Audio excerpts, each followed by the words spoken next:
Welcome to Kanishka IAS. I am Mahender Reddy. మనం ఈ యొక్క ఉడాన్ కార్యక్రమంలో భాగంగా ఈరోజు గ్రూప్ 1 టీఎస్పిఎస్సి మెయిన్స్ సిలబస్లో ఉన్న ఈ యొక్క ఏన్షియంట్ ఇండియన్ హిస్టరీకి సంబంధించిన సిలబస్ మొత్తాన్ని మనం విశ్లేషించే ప్రయత్నం చేద్దాం. సో ఇందులో మనం ప్రధానంగా చూడాల్సి వచ్చినప్పుడు మొత్తం ఒక 4 టాపిక్స్గా మన సిలబస్ను కనుక ఇందులో డివైడ్ చేసుకుంటే మొదటి టాపిక్గా మనకు వచ్చేసి ఏముందంటే ఎర్లీ ఇండియన్ సివిలైజేషన్స్. పర్టికులర్గా ఏంటంటే Indus valley civilization and Vedic సివిలైజేషన్కు సంబంధించిన సమాచారం అనేది ఇక్కడ పొందుపరచబడింది. సో మనం ప్రీవియస్ క్వశ్చన్ ఏవైతే ఉన్నాయో ప్రీవియస్ ఇయర్ క్వశ్చన్స్ వాటిని బేస్గా చూసుకున్నప్పుడు కనుక మనం చూస్తే దాదాపు ఇప్పటి వరకు జరిగిన ఎగ్జామ్స్లో ఒక ఏన్షియంట్ ఇండియా అంటే మొత్తానికి సంబంధించింది ఏపీపీఎస్సిలో ఒక 22 క్వశ్చన్స్ దాకా మనకు వస్తే ఇందులో ఒక 6 క్వశ్చన్స్ మాత్రం ఇప్పటివరకు ఇండస్ అండ్ వెదిక్ కలుపుకొని వచ్చాయనేది మనకు తెలుస్తుంది. అంటే సిలబస్ ఉన్న దాంట్లో మనం 50% తరోగా ప్రిపేర్ అయితే చాలా సందర్భాలలో మనం ఎగ్జామ్ బాగా రాయొచ్చు అని ఉంటుంది. కానీ మనం మాత్రం కంప్లీట్ సిలబస్ ప్రిపేర్ అవ్వడానికే మనం ప్రయత్నం చేద్దాం. అందులో భాగంగా ఇప్పుడు కనుక దీన్ని చూస్తే ఇండస్ వ్యాలీ సివిలైజేషన్ అనేది మనం ఏ అంశాలు ఉంటాయి ఇందులో దీనికి సంబంధించి మనం ఏం నేర్చుకుంటే మన పరీక్షకు ఉపయోగపడుతుంది అనేది మనం చూద్దాం. సో మనకి ఇండస్ వ్యాలీ సివిలైజేషన్లో ప్రధానంగా మేజర్ టాపిక్స్గా కనిపించేది ఒకటి ఏంటంటే టౌన్ ప్లానింగ్కి సంబంధించింది ఒక క్వశ్చన్గా మనకు వచ్చే అవకాశం ఉంటుంది. మరి ఇన్ని చదువుతామంటే తర్వాత మనం క్లాస్లో భాగంగా లేదా టెస్ట్ సిరీస్ ఏవైతే మన కాన్సెప్ట్ రివైజ్డ్ క్లాసెస్ ఉన్నాయో అందులో నేను చెప్తాను.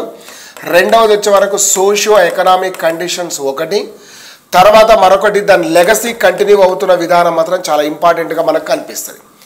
వెదిక్ వచ్చే వరకు కూడా మనకు తొలి మలివేద కాలములలో ఉన్న పరిస్థితులు అన్నింటినీ చదువుకోవాలి. అదేవిధంగా తొలి మరియు మలివేద కాలంలో ఉన్న యొక్క పోలికలు వ్యత్యాసాలను అర్థం చేసుకోవాలి. మరొకటి ఇండస్కు మరియు మొత్తం వేద నాగరికత మధ్య ఉన్న పోలికలు వ్యత్యాసాలను అర్థం చేసుకోవడమే దీని యొక్క ప్రధాన ఉద్దేశంగా మనకు కనిపిస్తుంది. సో ఈ విధంగా కనుక మనం ప్రిపేర్ అయితే ముఖ్యంగా ఈ యొక్క మొదటి టాపిక్ లేకుండా ఖచ్చితంగా క్వశ్చన్ వచ్చే అవకాశం మాత్రం 99% మనకు ఉండదు. బై డిఫాల్ట్ ఇక్కడ నుంచి కనుక మిస్ అయితే ఇమ్మీడియట్గా మనకు రెండవది కనిపించేది ఏంటంటే the most tempted area for the examiner అంటే ద క్వశ్చన్ పేపర్ సెటర్కి ఏంటంటే ఈ యొక్క ఎమర్జెన్స్ ఆఫ్ రిలీజియస్ మూమెంట్స్ అనేది మనకు బాగా కనిపిస్తుంది.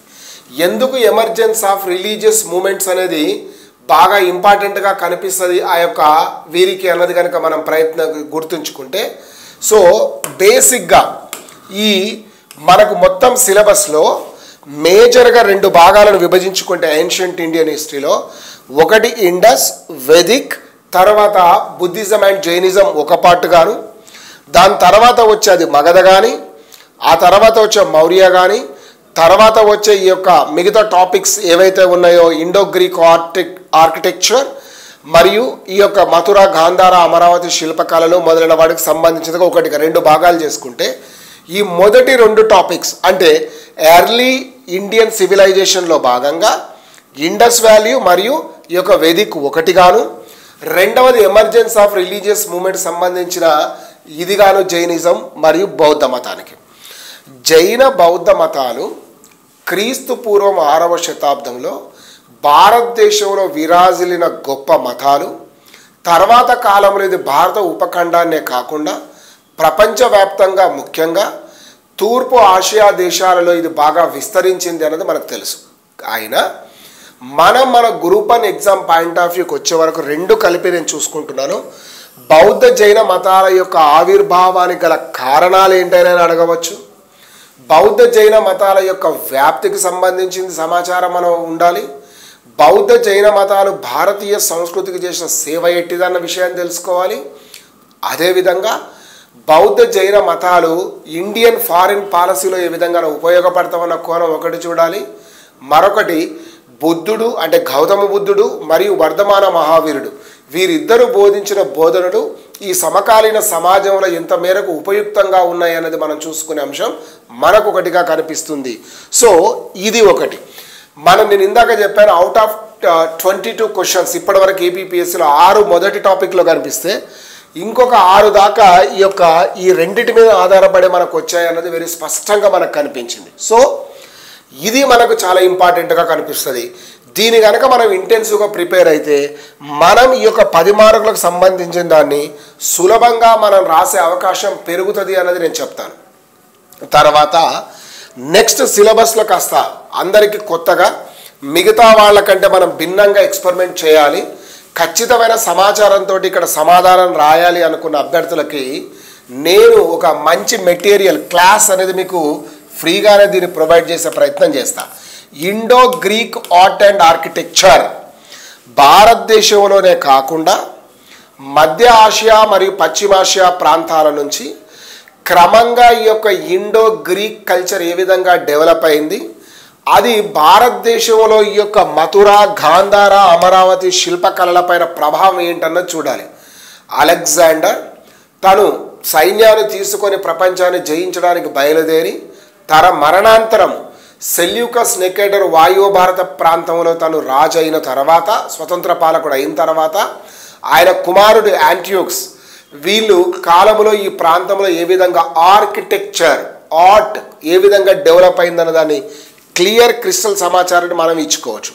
ముఖ్యంగా అఖ్యోమ్ అని పిలువబడే ఈనాడు ఆఫ్ఘనిస్తాన్లో ఒక రాష్ట్రంగా ఉన్న దాంట్లో వాస్తవంగా ఇది ఎక్కడ కనిపిస్తుంది మనకంటే ఇండస్ వ్యాలీ సివిలైజేషన్ మనం చదువుకునేటప్పుడు ఇండస్ వ్యాలీ సివిలైజేషన్లో పశ్చిమ ప్రాంతంలో ఉన్న షాత్రుగై ఏదైతే ఉందో దాని సమీప ప్రాంతంలో ఇది మొట్టమొదటగా ఆర్ట్ అండ్ ఆర్కిటెక్చర్ ఇండో గ్రీకులది అభివృద్ధి చెంది క్రమంగా దీనిపైన ఎట్లా ప్రభావాన్ని చూపింది అన్నది నేను చాలా క్లియర్ క్రిస్టల్గా మనకు వివరించే ప్రయత్నం అనేది చేస్తాను.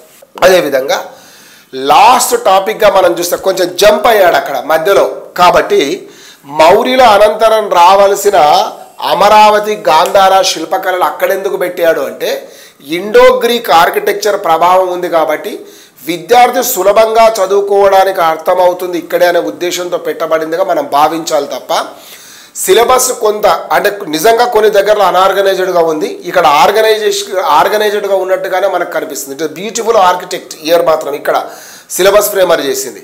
సో మనం అట్లా కన్ఫ్యూజ్ కాకుండానే ఉండాలి. మరి మౌర్యులకు వచ్చే వరకు జనరల్గా most tempted question for the paper sector which Ashoka and Dhamma. ఎందుకు అశోక అండ్ దమ్మ అన్నది కనుక మనం పరిశీలిస్తే ఇప్పటికి కూడా దమ్మ రిలవెన్స్ అనేది మనకుంది.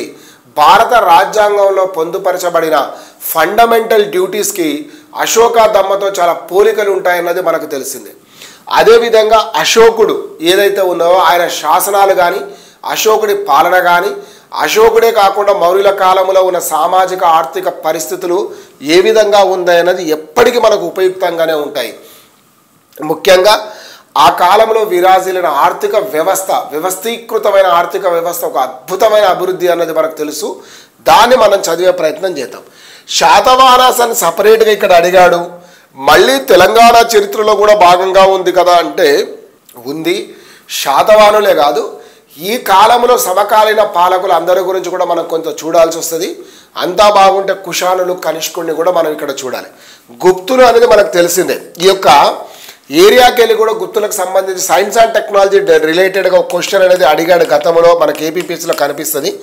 అయితే ఈ ఏన్షియంట్ ఇండియాలో ఉన్న complete science and technology evolution అనేది ఒక గుప్తులకే కాకుండా హరప్పా కాలంలో ఉన్న పట్టణ నాగరికత నుంచి మొదలు పెడితే వీళ్ళ వరకు ఏ విధంగా వీళ్ళు అభివృద్ధి చెందారు అన్న దానికి సంబంధించిందే మనకు కనిపిస్తుంది. సో ఇది ఒక ప్రధానంగా మనకు ఉంటుంది.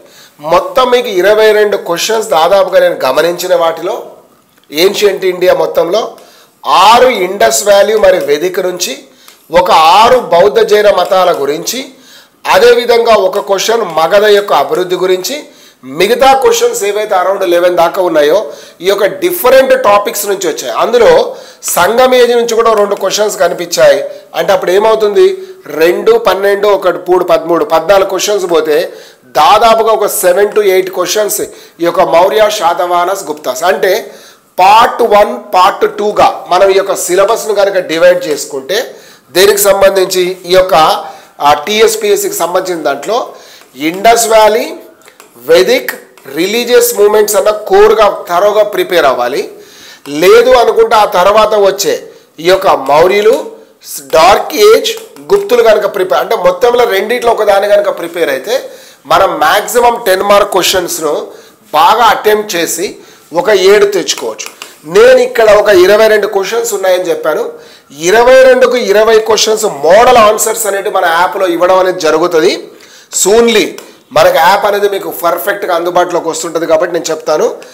తర్వాత కొన్ని model answers out of this 22లో మన old previous year questions analysis చేద్దాం అనుకున్నాం కదా, వాటికి సంబంధించింది ఇక్కడ మాత్రం మీకు ఒక 2 లేదా 3 యూట్యూబ్లో కూడా ఇవ్వడం అనేది జరుగుతుంది. మీకు ఒక ఐడియా రావడం కోసం ఏ విధంగా ఇది ఉంది అన్నది. So who joined in our Udaan course, they are going to be getting out of 20 to 22 మాత్రం ఇస్తాను. ఇది ఇద్దరికి యూజ్ అవుతుంది. ఏపీఎస్సీ వాళ్ళకు కూడా యూజ్ అయ్యే అవకాశం ఉంటుంది కాబట్టి అనే ఉద్దేశంతో చేస్తూ ఉన్నాం. మనకు కూడా అంటే ఇక్కడ కూడా ఇది యూజ్ అయ్యే ఛాన్స్ అనేది పెరుగుతుంది.